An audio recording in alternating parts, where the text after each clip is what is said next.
Australian egg fry தாங்க செய்ய போறோம்.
வெல்கம் டு குக் வித் கலை. இன்னைக்கு நம்ம என்ன ரெசிபி செய்ய போறோம்னா ஆஸ்திரேலியன் எக் ஃப்ரை தாங்க செய்ய போறோம். என்னங்க எக் ஃப்ரைல வந்து ஆஸ்திரேலியன் எக் ஃப்ரை இந்த மாதிரிலாம் சொல்றீங்களேன்னு யோசிக்கிறீங்களா? பாருங்க, இந்த ரெசிபி டிஃப்ரெண்ட்டாகவும் இருக்கும், சூப்பராகவும் இருக்கும். இந்த ரெசிபி எப்படி செய்யலான்றதை பார்க்கலாம் வாங்க. அதுக்கு முன்னாடி இது வரைக்கும் எங்கள் சேனலை நீங்கள் சப்ஸ்கிரைப் பண்ணனா மறக்காமல் சப்ஸ்கிரைப் பண்ணிவிடுங்க. அப்படியே சைடில் இருக்க பெல் பட்டனை மறக்காமல் ப்ரெஸ் பண்ணிவிடுங்க. வாங்க.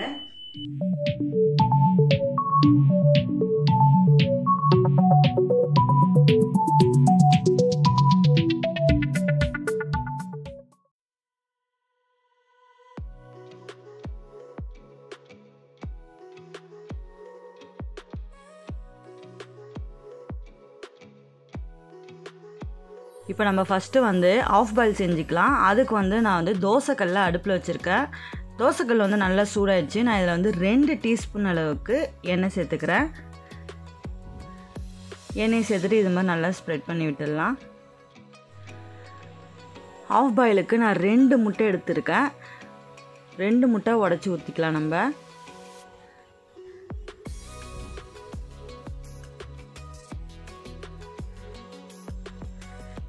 அடுப்பை ஸ்லோவில் வச்சே பண்ணுங்க.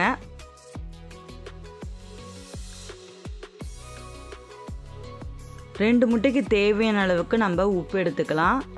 உப்பை நம்ம ஃபுல்லாக அப்படியே தூவி விட்டுக்கலாம். இந்த அளவுக்கு நம்ம சில்லி பவுடரை ஆட் பண்ணிக்கலாம்.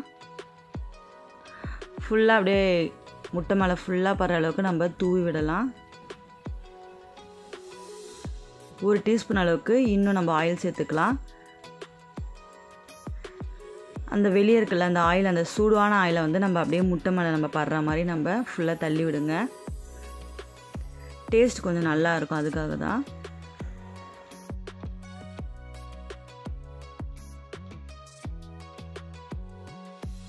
இப்போ ஆஃப் பாயில் ரெடி ஆயிடுச்சு. ஆஃப் பாயிலை நான் பிளேட்டில் எடுத்து வச்சுக்கிறேன். இதுக்கு மேலே ஸ்டஃப் வைக்கணும். அது வந்து இப்போ நம்ம ரெடி பண்ணிடலாம்.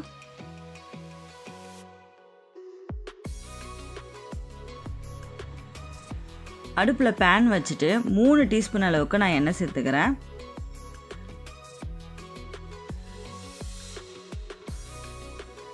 ஒரு டீஸ்பூன் அளவுக்கு பட்டர் எடுத்துக்கலாம். பட்டர் வந்து நல்லா மெல்ட் ஆகிட்டோம். மீடியம் சைஸ் ஒரு வெங்காயத்தை நல்லா பொடி பொடியாக கட் பண்ணி வச்சுருக்கேன். நம்ம அதை இப்போ சேர்த்துக்கலாம். சும்மா அப்படி லைட்டாக மிக்ஸ் பண்ணால் போதும். மீடியம் சைஸில் ஒரு தக்காளியை பொடி பொடியாக கட் பண்ணி வச்சுருக்கேன். அதே நம்ம இப்போ சேர்த்துக்கலாம். சேர்த்துட்டு மிக்ஸ் பண்ணி விடலாம்.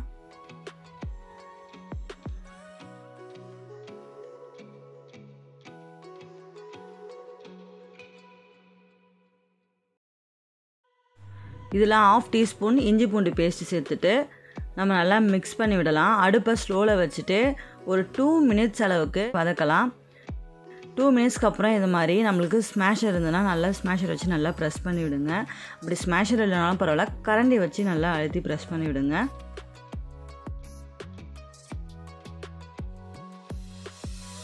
கிரேவிக்கு தேவைக்கேற்ப உப்பு சேர்த்துக்கலாம். 1/4 டீஸ்பூன் ஜீரகத்தூள்,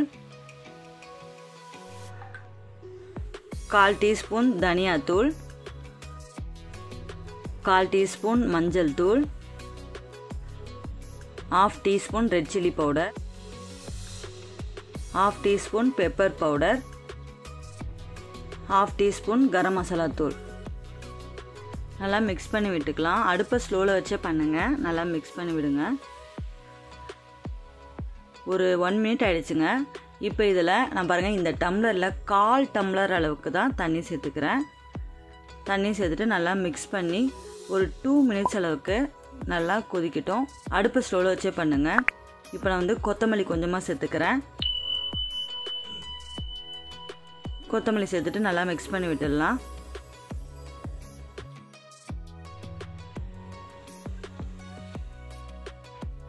டூ மினிட்ஸ் கிட்ட ஆயிடுச்சு. இதில் நான் வந்து 2 டீஸ்பூன் அளவுக்கு ஃப்ரெஷ் க்ரீம் ஆட் பண்ணிக்கிறேன்.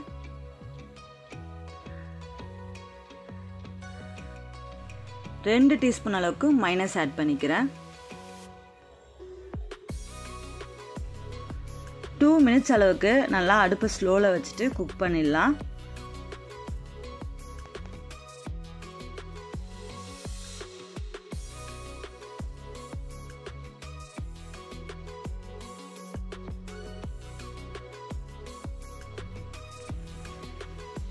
டூ மினிட்ஸ்க்கு அப்புறம் 1/4 டீஸ்பூன் அளவுக்கு ரெட் சில்லி பவுடர் ஆட் பண்ணிக்கிறேன். ஆட் பண்ணிவிட்டு நல்லா மிக்ஸ் பண்ணிடலாம். 2 மினிட்ஸ் வரைக்கும் நல்லா ஸ்லோவில் வச்சு நம்ம குக் பண்ணிட்டோங்க. இப்போ இதில் நம்ம ஒரு 1/4 டம்ளர் அளவுக்கு தண்ணி சேர்த்துக்கலாம். பாருங்கள், இந்த அளவுக்கு நம்ம தண்ணி சேர்த்துட்டு நல்லா மிக்ஸ் பண்ணி ஒரு 1 மினிட் அளவுக்கு ஸ்லோவில் வச்சு வேக வச்சலாம். இந்த ரெசிபி ஸ்லோவில் தாங்க செய்யணும். அடுப்பு ஸ்லோவில் தான் இருக்கணும். 1 மினிட் ஆகிடுச்சுங்க. நான் வந்து ஒரு முட்டையை வேக வச்சு எடுத்து வச்சுருக்கேன். அந்த ஒரு முட்டையை நான் இதில் கட் பண்ணி இப்போ ஆட் பண்ணிக்கிறேன். இப்போ இந்த மாதிரி பொடி பொடியாக இந்த வேக வச்ச முட்டையை நம்ம கட் பண்ணி ஆட் பண்ணிவிட்டு சும்மா லைட்டாக மிக்ஸ் பண்ணி விடுங்க. ரொம்பலாம் இல்லை, கொஞ்சம் லைட்டாகவே மிக்ஸ் பண்ணி விடுங்க. இப்போ நம்ம கிரேவி ரெடி ஆகிடுச்சுங்க. நம்ம ஆல்ரெடி போட்டு வச்சுருந்தோம்ல ஆஃப் பாயில், அது மேலே இந்த கிரேவியை நம்ம ஃபுல்லாக ஸ்ப்ரெட் பண்ணி விட்டுடலாம்.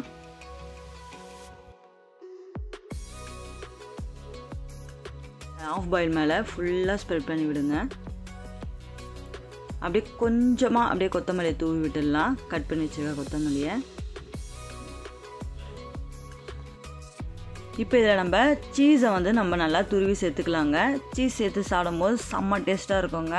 பசங்களுக்குலாம் ரொம்ப ரொம்ப பிடிக்கும். அவ்வளோ சூப்பராக இருக்குங்க. வாவ், நம்ம சூப்பரான ஆஸ்திரேலியன் எக் ஃப்ரை ரெடி.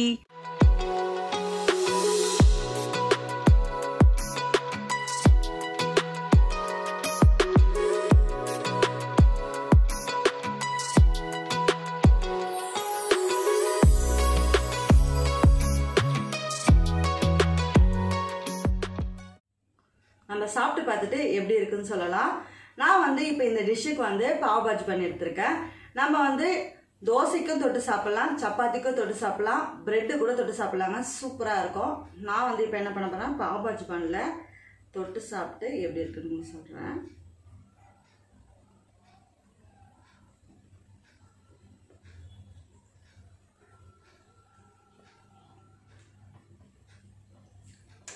சூப்பராக இருக்குங்க. செம்ம டேஸ்ட்டாக இருக்குது. நம்ம அதில் எக்கு வந்து வேக வச்சு கட் பண்ணி சேர்த்துக்கணும். அதெல்லாம் வந்து நல்லா சூப்பராக இருக்குது. நம்ம சாப்பிடும் போது செம்ம டேஸ்ட்டாக இருக்குது. பசங்களுக்குலாம் ரொம்ப ரொம்ப பிடிக்குங்க. இந்த ரெசிபி கண்டிப்பாக உங்களுக்கு செஞ்சு கொடுங்க. ரொம்ப ஈஸியான ரெசிபி, அதுவும் சீக்கிரமாகவே செஞ்சிடலாம் இந்த ரெசிபியை. உங்களுக்கு இந்த வீடியோ பிடிச்சதுன்னா இந்த வீடியோவை லைக் பண்ணுங்கள், ஷேர் பண்ணுங்கள். இந்த வீடியோ பற்றிய கமெண்ட்டில் எனக்கு சொல்லுங்கள். சப்ஸ்கிரைப் பண்ணுங்கள். அப்படியே சைடில் இருக்க பெல் பட்டனை மறக்காமல் ப்ரெஸ் பண்ணிடுங்க. Thank you so much, friends.